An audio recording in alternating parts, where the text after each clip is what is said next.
Hello and Allah upon the Baha'i greeting to all the people of the planet. Tonight my message is for the European people, the people who are living in Europe. Europe is the next in line after the British Isles and the North America to understand the secret of life and the living on the planet Earth, without which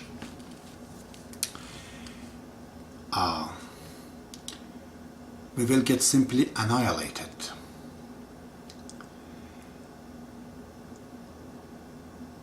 Man is a three-dimensional being.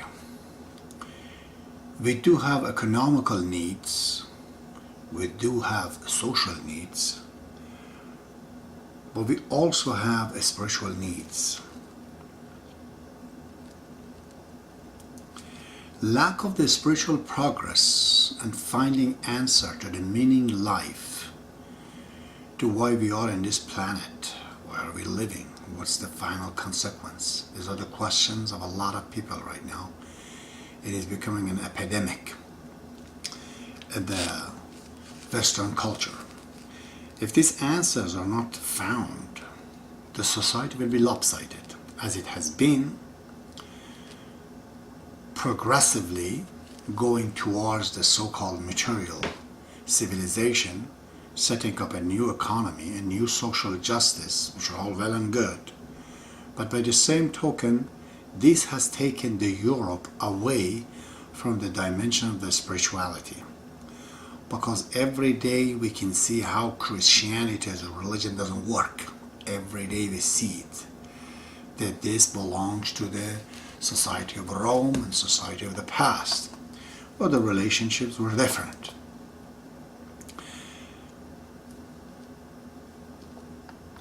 This issue of the spirituality is almost becoming like a virus. First pounded Europe by the First World War and the Second World War, now is attacking the individuals, not just in Europe, everywhere. When you look at the stories of the Waco, Texas, or stories of the Timothy McVeigh, and now of course this Norwegian guy, I feel so sorry for him and for people of Norway that they have to go through this. This is becoming an epidemic because, as I said, the social values and the spiritual values, when they grow up bigger and bigger, they show the lack of the third dimension, which is the spiritual value. It's more felt, and this is where people will try to go and find an answer. If there is no answers, people will start to make their own answers. You want to see at a bigger level, look at George Bush, the President of the United States, the former president. Economically and socially, this man was fulfilled. He's trying to find an answer to the meaning of life. Maybe it's a spirituality, maybe it's Jesus Christ. That's what his belief worldwide accepted, that this was his belief. Learned it from, affected by Billy Graham. He thought, okay, there is no particular answer, so I might have an answer. He tried to attack Saddam Hussein on the notion of that this man is in the way of coming of the Christ and all that. Definitely, purely his motive was a religious motive, a good motive, but a very bad solution for it. Surprisingly, we can see this problem, this virus, this epidemic, a sickness if you want it, or call it achievement deficit disorder, when you cannot achieve enough and you have deficit, therefore you find an answer. It's appearing exactly in Bin Laden. He again, economically and socially, was at the highest peak in the climax of where he could be. At that point he feels this empty space, in his system, that what is the answer? What should I do as a human being for God? He can't find an answer. There is no acceptable answer. The religions, are dead. He looks at Islam, he thinks it's a solution, and he simply wants to attack the Americans. But in reality, he is trying to implement some kind of a man-made, his own made belief about justice. This is exactly the situation with this Norwegian boy. In Norway, people are very well off, economically, socially, but there is no pattern, there's no system, there's no postulations, something very sound to explain this meaning of life again, that is spiritual system that has to be answering us. Because it has become a problem, I'm going to analyze this problem a little deeper and possibly try to give some solution to it. Karl Marx is one of my favorite philosophers. Known as the communist, but look at him as a philosopher who built his philosophy on Hegel. You all know that. He sees the entire mechanism and the source of the evolution and changes in the human life is economically based. According to him, religion, arts, and everything we have is a production, is a manifestation of what our social or economical value is. The better the economy, he thinks the art, religion, everything else find itself better answer.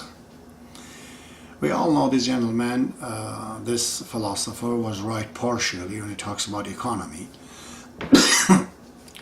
I will try to correct it, and I say today to you as a philosopher, as an elder of God, that it is not just economy, but I think the human need, the essential human need, is the basis for the changes and evolution and upheaval in the life of human beings on the planet.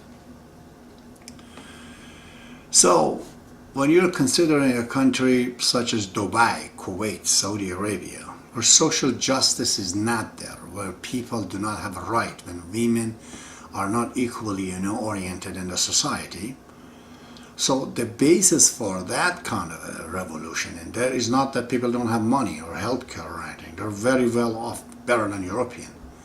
But people are unhappy. This unhappiness is essential because their social system and social value is not justified.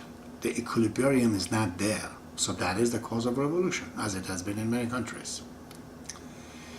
A country where there's no money, really poverty, as it was in China, as it was in Russia at one time, or some of the European country, where economy was a serious need, communism, came right up as an answer and caused the revolution to happen. Now, in a country such as Norway, or many countries, Scandinavian,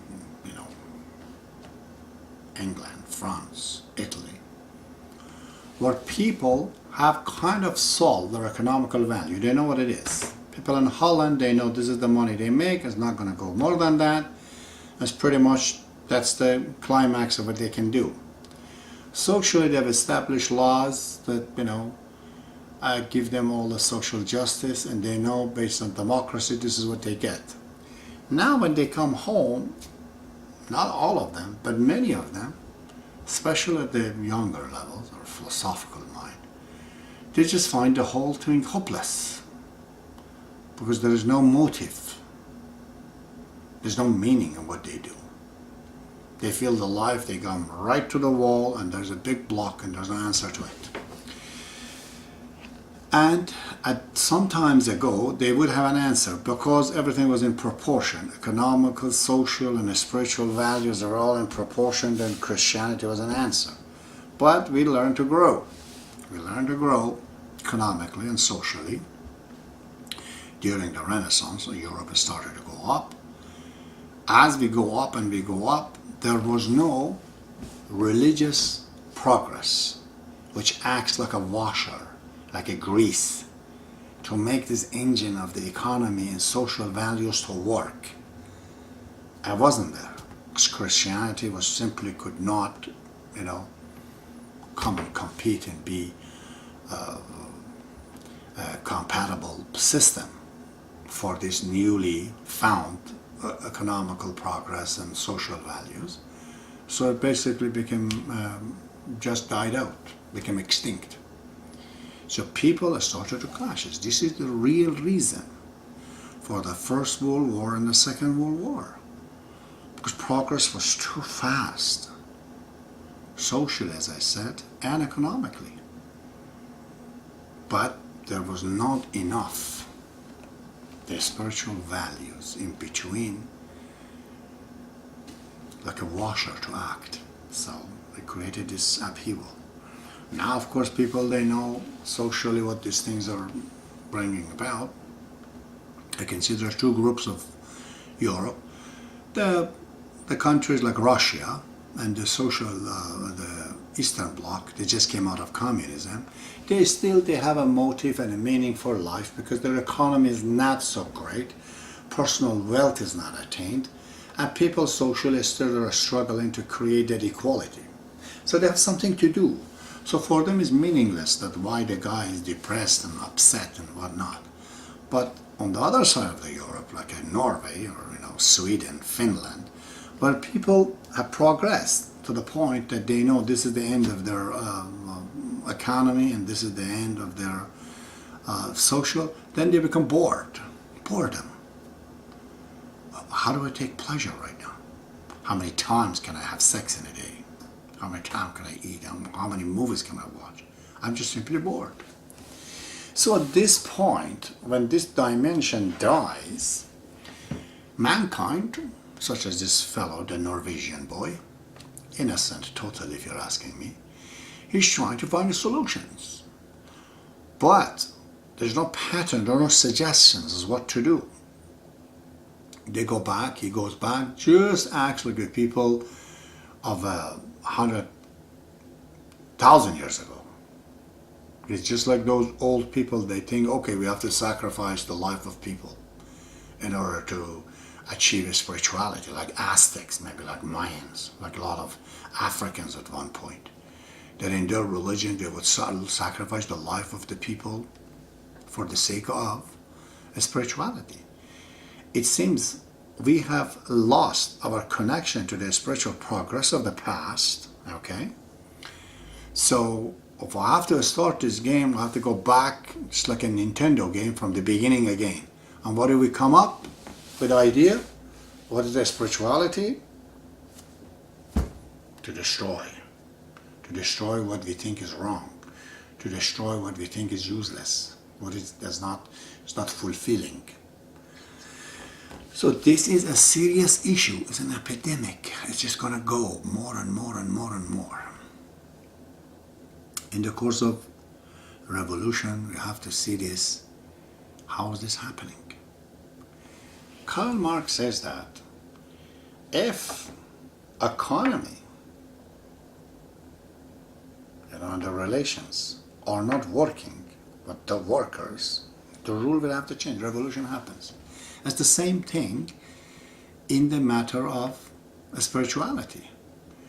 If the mind and the power and the understanding of the people is not matching with what we call a spiritual relationship, they get abandoned.